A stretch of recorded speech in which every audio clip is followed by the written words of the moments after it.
जळगाव ते अंजनगाव या डांबरी रोडचं काम उत्कृष्ट दर्जाचं झालेलं असून दुरुस्ती करण्याच्या सूचना देण्यात याव्यात। हे काम आता दर्जेदार झाली पाहिजे, कारण आता हे जही काम तुमचं मंदिराच्या समोरचं चाललेलं आहे, तिथं पण 2 प्रकारचा निधी आम्ही तुम्हाला दिलेला आहे, तेही काम चांगल्या पद्धतीनं करा। मी आत्ताच संबंधितांशी बोललो, शेवटी ही कामं एकदाच होतात। माझं म्हणणं, ब्रिटिशांच्या काळात झालेली कामं 100 वर्ष टिकली आणि तिच्या याला आपली कामं 25 वर्ष टिकत नाहीत। कशाला कॉन्ट्रॅक्टर कामं घेतात झक मारायला?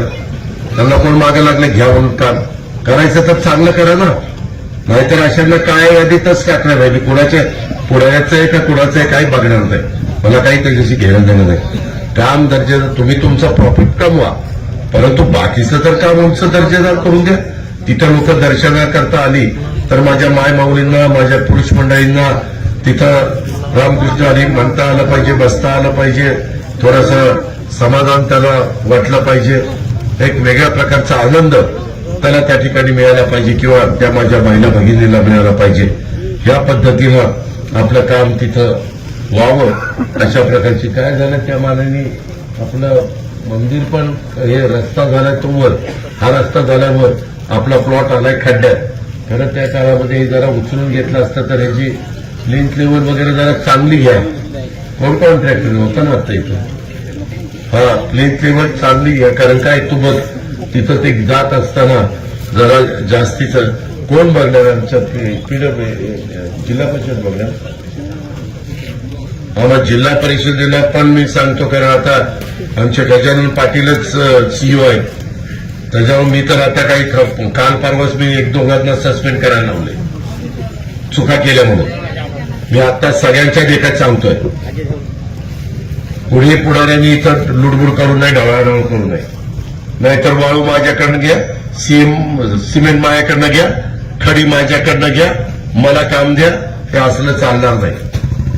तुमच्यामध्ये रग असेल तर तुम्ही काम टेंडर भरा, काम घ्या, पण काम चांगलं झालं पाहिजे। मी तुला खरंच ब्लॅकलिस्टला टाकील, काम मी बघायला येणार आहे। तिथं सिमेंट, वाळू, खडी, त्याला क्युरिंग करणं, त्याला पाणी मारणं, ते सगळं काय देवाचं काम आहे।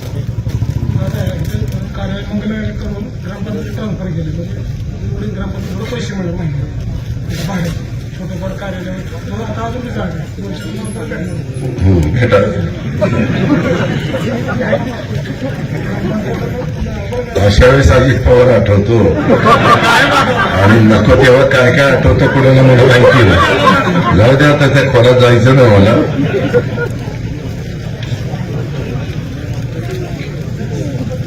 मी एवढंच सांगतो की मला तुम्ही पण संधी दिली, देवेंद्र फडणवीसांनी पण संधी दिली, महायुतीनं संधी दिली, आणि त्याच्यामुळं राज्याचं भलं करत असताना जिल्ह्याला पण कुठं काही कमी पडून देणार नाही, आणि आपल्या तालुक्याला पण आणि इथल्या अंजनगाव परिसराला पण मी कुठं काही कमी निधी पडू देणार नाही।